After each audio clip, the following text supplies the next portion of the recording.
Hey. Wait, we recording? We been recording. Oh. Alright, go ahead. I'm not even gonna cut any of that out. Hey y'all, it's Saturday. How y'all doing? You made it? As you can see, we doing something a little different today. I got a special guest. So we got a few things we want to talk about.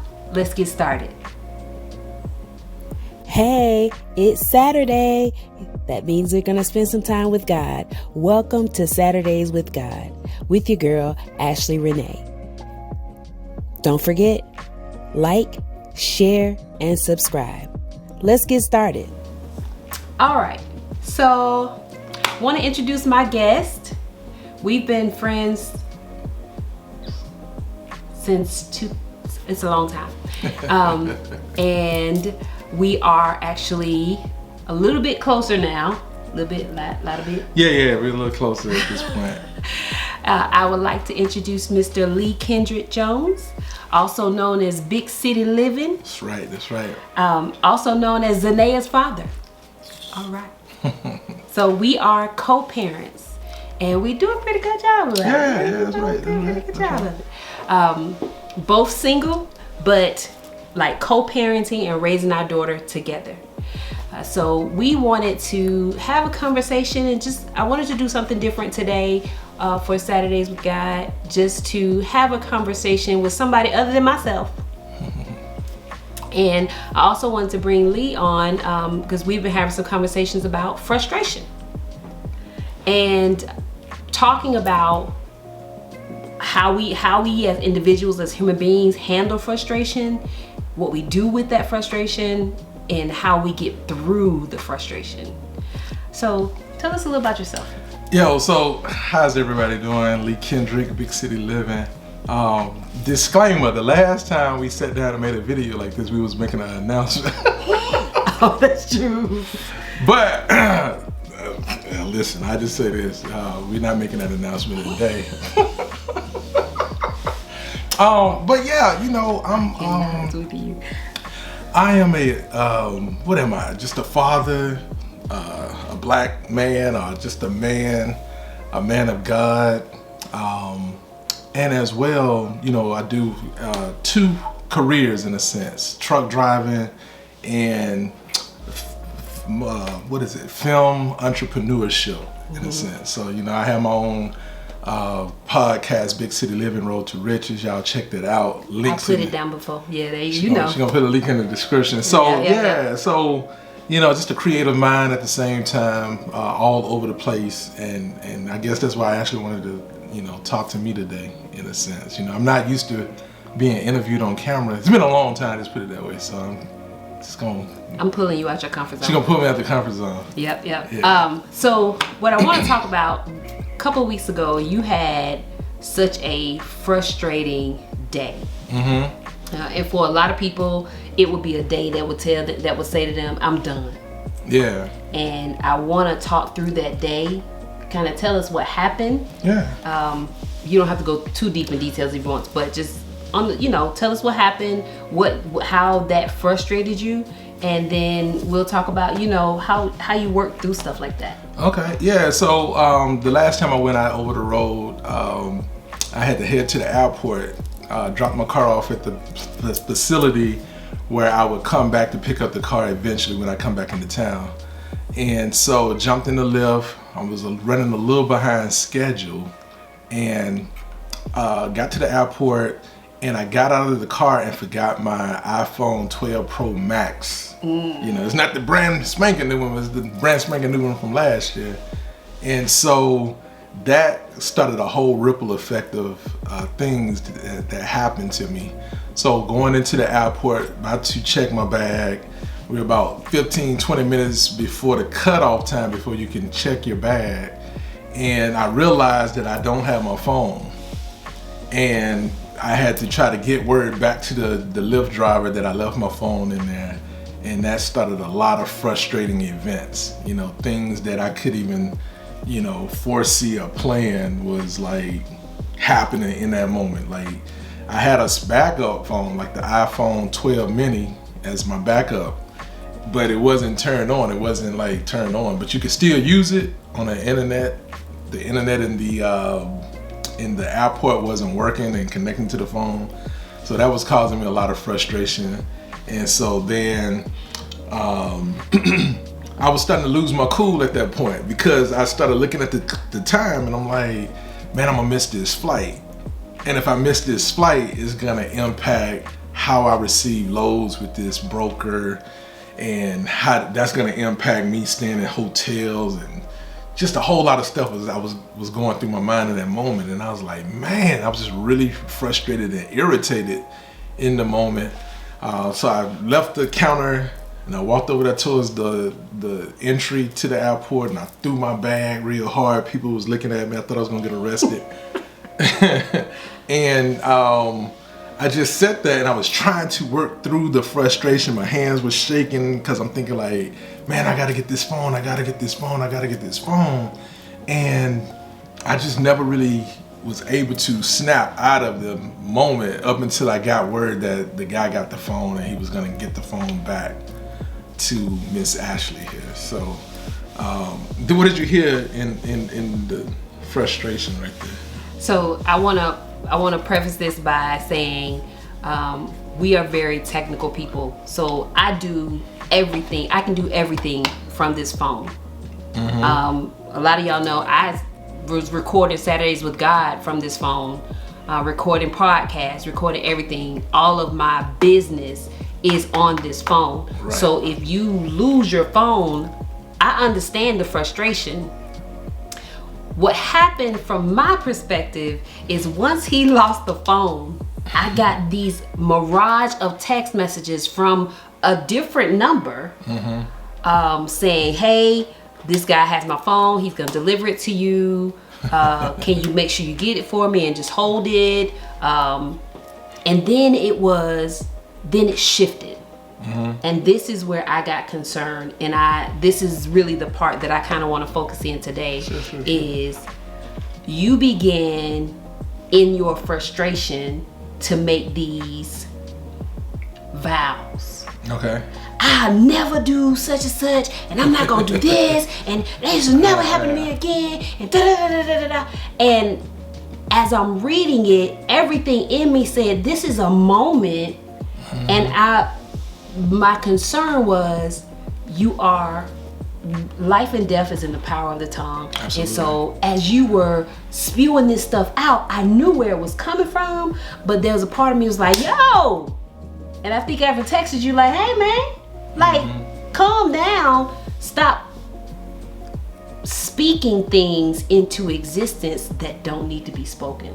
Those weren't my exact words, but because my thought was, I see people all the time when they're angry, when they're mad, when they are sad, when they're alone, when they're feeling any emotion. Right. They make what some people would call unholy vows. Right. I get that. Make promises. Oh, this will never happen to me again. Or I'll never let another dude treat me or do da da da da da. Whatever the case may be. And the truth of the matter is, you are setting yourself up for the future by what you're saying. Like everything that you're saying is so powerful, and we don't realize the words that we use. Like you and I talk about it all the time as writers, as like you writing film and movies and television shows. I'm writing books and plays and things of such. And so words are so powerful to us. Like we think about words probably more than most people. Right. That's true. But I think in that moment, that was the other reason. Like it was so powerful to me, impactful, because I'm like, hey, like I know you're frustrated, but this is a moment. Yeah, that's true. And I wonder for you, in those moments, I know I've had frustrating moments like that. When you travel on a regular basis, you start to experience things in the airport, experience delays, and those things become very frustrating because this is my means of transportation. This is my way to get to X, Y, and Z. And so people who don't travel on a regular basis, they don't see it, they don't know it, they don't understand. Right. So it can actually create a frustration in you. But at the end of the day, tell me, like, what did you feel when you got my text message back when I said, hey man, like you setting yourself up? No, I really appreciate the text message, actually. Thank you.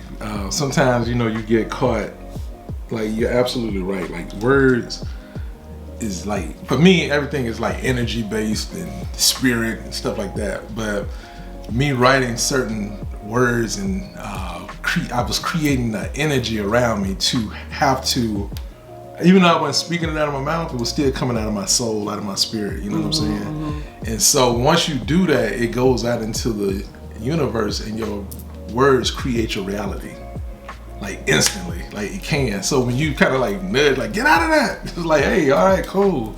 Like I started really realizing like, ooh, I'm tripping. It was almost like a deer in the headlight moment, or me just scattering, like I'm surviving, like I'm about to drown, and I needed to do something desperate, say something desperate just to get the attention. You know what I'm saying? So that's kind of what it felt like like if I had to look at it from the outside, it felt like I just needed help. I needed somebody to just console me, like, hey, it's gonna be all right. Let me hold you real quick.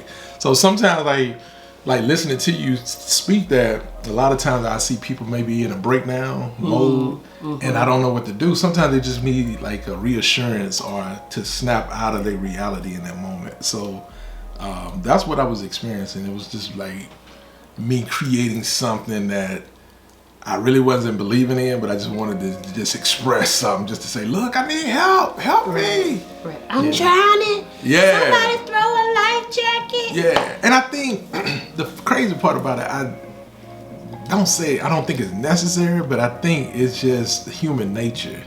Because if you use the drowning scenario, you're not gonna be over there calmly drowning. Like, oh yeah, I'm just drowning, and you're gonna be everything. Right. I'm sorry, I just got a visual of somebody just like, oh wow, I'm drowning. Yeah. Nah, you gonna. I just go down. Like your instinct to live and to be who you was called to be, everything is right there. Like, come on, man, you're supposed to be doing this, and that's what was happening. I have the privilege of connecting with so many different people, and one of the guys who I know, he was the engineer on this David Banner album, this mixtape. I actually knew the girl who did the intro too. But in that mixtape, David Banner talks about being a visionary, right? And he said being a visionary is a blessing and a curse. He said his mom telling him like, baby, a visionary is like being a blessing and a curse. He said you have the blessing of seeing things that others cannot. Yep. But the curse is you seeing it and going through it alone, in a sense. What does that feel? What does that say to you? Well, you know what? I'll say it a little differently of how I understand a visionary. Like, I have several friends that are visionaries. One friend in particular, she is always seeing what's not there, seeing things and envisioning them. The problem is, because she sees things differently than everybody else, sometimes she by no means is lonely. She by no means is by herself. But she has to accept the fact that you're not gonna see what I see. And you have to be careful who you have around you when you are a visionary, because that can create so much frustration as well. Because it's like, I'm seeing this, and what you really want to say is, y'all don't see this? Do anybody see this? Nope, nobody see this but me. But the visionary is, for example, when I would go places with her, she never, I shouldn't say never, but she will go in, like we went to a dinner party or a spa party or something like that. And we walked into this lady's house, and immediately, instead of my friend saying, ooh, let's just enjoy this is nice, she was like, oh friend, we can do this. She said, I can have da-da-da-da-da. And she immediately started popping off ideas of how she could make it happen. And not necessarily do it better, but like, I could do this, like this. And she had a whole vision in a matter of minutes. Meanwhile, I'm just trying to get a spa treatment. But that's the difference in visionary. But she has accepted the fact you don't have to see my vision. So sometimes it is a blessing and a curse. And for the people that roll with you, the people that are really with you, for them, they also have to accept that you are a visionary and not rain on your parade or not try to shut it down every time you see something they don't. Right. I don't have to see it to believe in you. I don't have to see it to believe it. You know, I just have to respect that that's what you saw. We don't shift the conversation, but it's good. Good. But there are people that God will put in your life that you are visionary, then he'll put somebody who is a logistics person. Oh yeah. Somebody that you could tell the vision to, and they could just be like, boom, all right, you need this. If you want to make that happen, you need this. Okay, you got 2 options if you want to do that, blah, blah, blah, to see the vision. But this is also a part of where God says to write the vision and make it plain. Because the visionary sees it, but has to write it down so people can understand it, so that logistics person can pick it up and run with it. So everybody that's a part of it, everybody that's connected can pick it up and run with it. Because if there's no vision, it dies. Yeah. It's not that the people perish. They do perish, but it's more so like they don't care. Perish. But let me speak on that too. Because, you know, I study, the biggest person that I study in the Bible is Jesus Christ, his ministry, right? And so I look at his ministry as being the visionary. See what I'm saying? So the reason why I study is because a lot of times you have to be isolated because you're carrying something that nobody else can carry. Yes, no, maybe. And so his team, his disciples, his whole team, you know, he walking with them, but a lot of times he had to separate himself even from his team to go and pray to God or to go and connect with God himself, right? Because how do you refuel, how do you recharge when you have that type of dynamic with people not understanding you quite all the way? Yeah. You see what I'm saying? It can get frustrating. So you, like, even in that moment of going through that, it's like, man, nobody truly can understand what I see and what I'm really truly going through and why it's happening like this, why I'm even frustrated in the moment. And so the acceptance is the key, like, to not really being frustrated. You know, that's what I kind of start seeing. Like, you got to really truly accept like what life is, what it is for, what you've been called, what you've been assigned to do, and who do you have around you? Like, everybody's not gonna be able to see it, and it's not their fault. That's the whole other thing too. Like, you can't be mad at them. Can't be mad at them. You know what I'm saying? If you don't see it, it's okay. Yeah, it really is okay. And I think, honestly and truly, I really think that it's almost like designed to have people like that around you, because it kind of reminds you of what it is that you need to be focused on a lot of time. That's true. You know, That's true. I like how you just brought that full circle. Yeah. I thought we shifted conversation, but no, it actually all goes together. Yeah. Because when you are, like you said, when you're a visionary, or when you even, no matter what it is, sometimes when you've been assigned something, whether by God, it could be at work, whatever the case may be, when you have a vision, if God has given you a vision for certain things or told you this is your purpose, and everybody around you is like, they don't know how to do that, they're not trying to do that, they don't have no clue, and so what you're talking about sounds so foreign to them, you have to still step back, step away, have that vision written down so you can go back to it. And you also have to understand that everybody's not going to be a part of it, and that there are going to be frustrating moments. But you're right, in that moment I have to say, you know what, what's the facts? Right. Here's what's in front of me. Here's what I can have. Here's what I can do about it. Here's what I got control over. Here's what I cannot control. And roll with that. Yep, absolutely. And roll with that. And I will tell you, y'all, this is the bounce back king. I don't know anybody else that, I know a lot of people that know how to get up when they get hit and knocked down, but I don't know nobody who get up and like, okay, hit the ground running as well as you do. Yeah. So I commend you for that, because I know that's not my daughter gets that from him. Our daughter gets that from him, because mama ain't got that in her yet. I'm getting it, but it wasn't something I was born with. But you have it really well. I think I get it from my father, because he's like that. I remember my mom like getting up in front of church one time and acknowledging my father, and she used Job as the and she like, the introduction was so powerful. Like, he was like, man, how am I gonna follow that intro? But she was like, he has the patience of Job.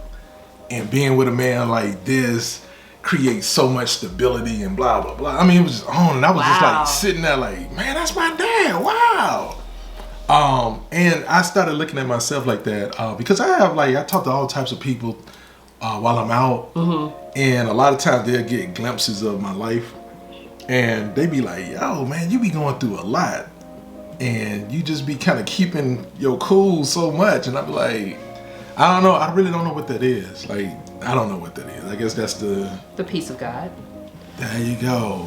It's beautiful. That's beautiful. The peace of God. So we're gonna wrap this up. Okay, cool. I try not to go over a certain amount of time with y'all. So, but this is a special day because I normally don't have guests.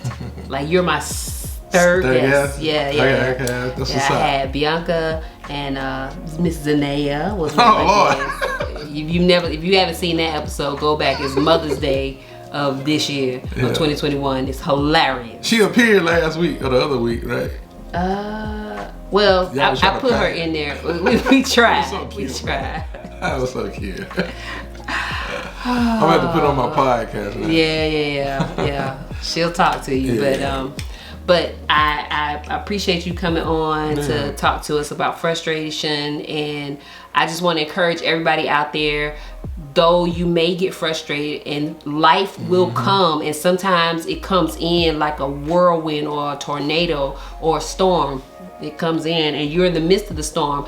Do not lose focus. Do not go and use words to create unholy vows or to say things that you really don't mean out of frustration because you're drowning and you're just looking for somebody to help. Scream help. Yeah. Let somebody know. Reach out to somebody, and most importantly, reach out to God and pray about it. That's it. And let him know, and he will send the right people to you to help you when you are drowning. Right. And it's gonna be okay at the end of the day. Yeah. Frustration does not last forever unless you stay in the moment. But you don't have to stay there. That's right. You don't have to stay there. It could be just something. I was frustrated and then I moved on. Yep. And the peace of God will reign in your hearts. All right, y'all. Have a wonderful Saturday.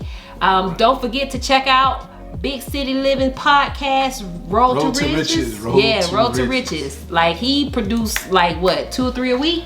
Probably 2 or 3 a week. I'm on 50th episode right now. I just started a few more. He was trying to catch up. Yeah, I was really but that's a whole nother story for another day. For another day. But yeah, I'll definitely put the link below so you guys can check it out in the description. It's pretty dope. He talks about everything from the A to Z. So be sure to check it out. And I will chat with you guys later. Don't forget to share, like, and subscribe. Have a good Saturday. All right. Peace.